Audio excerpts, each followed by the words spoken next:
Today, we're going to talk about a truly chilling chapter in modern history, the Cambodian Genocide. It's the story of how a radical ideology tried to completely erase a nation's past and reset society to year zero. It's an incredibly important story to understand, so let's get into it. So, between 1975 and 1979, the nation of Cambodia went through one of the most brutal genocides of the 20th century. And what makes it so horrifying is that this was a self-inflicted wound.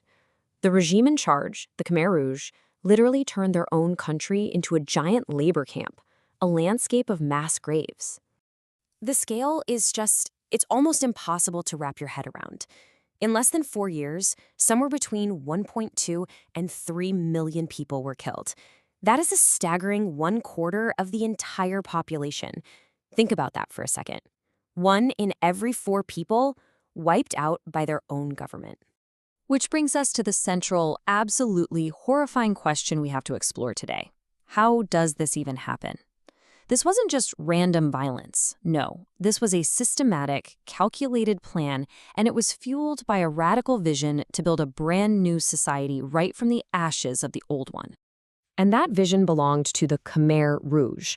They were a communist party led by the infamous Pol Pot. And their goal wasn't just to reform Cambodia, it was to completely obliterate it, to smash it to pieces and start all over again from scratch. And to really get what they were doing, you have to understand this one core idea: year zero. For the Khmer Rouge, everything that came before them was corrupt. Cities, money, religion, education, even the bonds of family. All of it had to be destroyed to create their perfect, rural, classless society. So how did they do it? Well, one of the first things they did was divide the entire population into 2 groups. You had the old people, these were the rural peasants, who they saw as the pure revolutionary class. And then you had the new people, and that was basically everyone else from the cities, the educated, the professionals, anyone with any connection to the modern world. In the eyes of the Khmer Rouge, they were contaminated. And they were disposable. And if you want to know exactly how they saw the new people, just listen to this Khmer Rouge slogan: "To keep you is no profit, to destroy you is no loss." It's just bone-chilling. This wasn't a political disagreement. This was a philosophical justification for mass murder. They were saying these people had absolutely no value, which made destroying them, well, just a matter of course. And the Khmer Rouge, they wasted no time.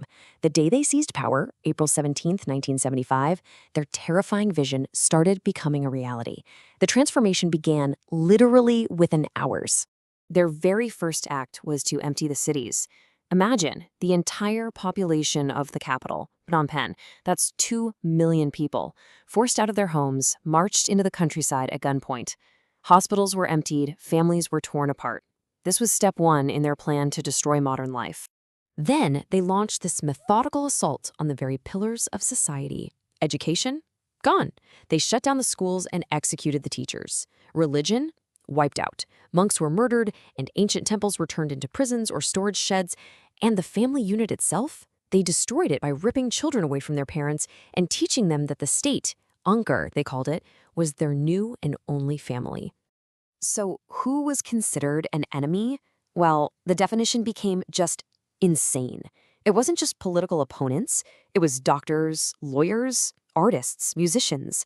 Just wearing glasses, which implied you could read, could be a death sentence. Speaking a foreign language, an enemy. Even having soft hands that suggested you didn't do manual labor, that could get you killed. So you have this twisted ideology. Now let's look at the actual machinery of murder they built to carry it out. Because this wasn't random. It was a horrifyingly efficient system designed to eliminate anyone they saw as an enemy.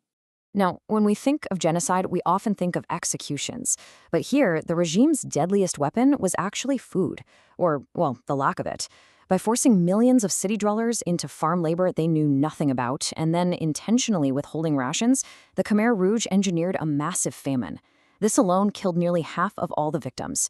It wasn't an accident, it was a weapon. For those who were marked for direct execution, the end of the line was one of hundreds of killing fields. And in a display of just brutal pragmatism, the regime often had prisoners bludgeoned to death with farming tools, things like shovels and pickaxes. The reason, it's just so grim, was to save bullets. And at the very heart of this system of terror was a former high school in Phnom Penh that they turned into a prison.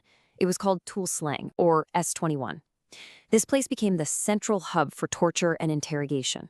As many as 20,000 people were sent here to have confessions brutally extracted from them. Okay, so remember that number, 20,000 prisoners. Now, how many survived? It's estimated that only 12 people, 12, are known to have made it out of S21 alive. That staggering number tells you everything you need to know. S21 wasn't a prison. It was an extermination center. So, this is the part where you have to ask, how on earth did a movement this extreme ever get to take power? Well, the answer really lies in the years of war and chaos that came right before the genocide. See, back in 1970, a coup plunged the country into a brutal civil war. And during that war, a massive U.S. bombing campaign, which was aimed at Viet Cong forces hiding in Cambodia, ended up devastating the countryside. It killed tens of thousands of civilians and, tragically, drove many of the survivors straight into the arms of the Khmer Rouge. It was the perfect recruiting tool for them. By 1975, they were strong enough to take the capital. Their reign of terror finally came to an end in 1979 when Vietnam invaded and overthrew them. So the killing stopped. But the damage? The damage was so much deeper than just the loss of life. The Khmer Rouge didn't just kill people. They killed knowledge, they killed art, they killed culture. They murdered an entire generation of doctors, teachers, artists, and leaders. And that leaves us with a final, sobering question to think about. When you systematically murder a country's memory, how does it ever truly heal?